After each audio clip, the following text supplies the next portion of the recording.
The widow of Russian opposition figure and vocal Putin critic Alexei Navalny says that there is proof that he was poisoned in prison.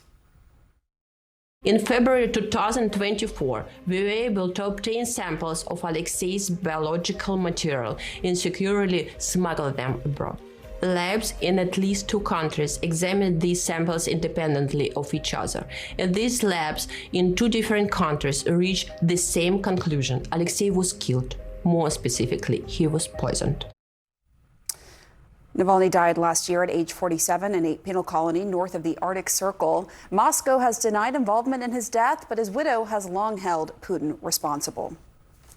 CNN correspondent Claire Sebastian joins us now. So, Claire, how did she get these results? And tell us more about the Kremlin's response to this. Yeah, Pamela, so the Kremlin has said it's unaware of these latest allegations, and as you noted, they have consistently denied any involvement in his death. The official version, of course, is that he died from a combination of various illnesses, but there's a couple of striking elements to these revelations coming from his widow, Yulia Navalnaya, today. Number one, of course, the revelation that he was poisoned because, as we know, if that was true, it would be the second time Alexei Navalny having survived a poisoning by what turned out to be the chemical nerve agent Novichok in 2020, only then to return to Russia and be rearrested. Now, she says, as you noted, that she obtained his biological material. They were able to smuggle it securely, she says, out of Russia, and it then went to 2 different laboratories in 2 separate countries, she says, who both independently came to the same conclusion that he was poisoned. But the second striking thing about these revelations today is Yulia Navalnaya is suggesting that she wants the results of those laboratory findings to be made public in full,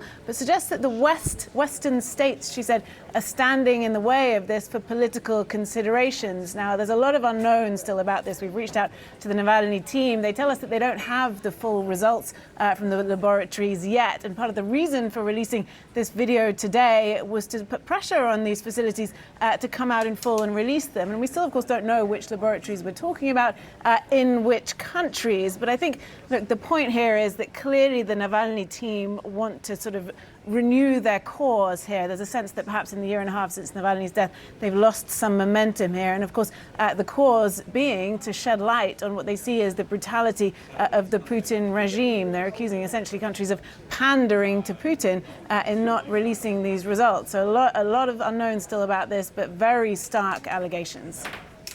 Certainly. Claire Sebastian, thank you so much.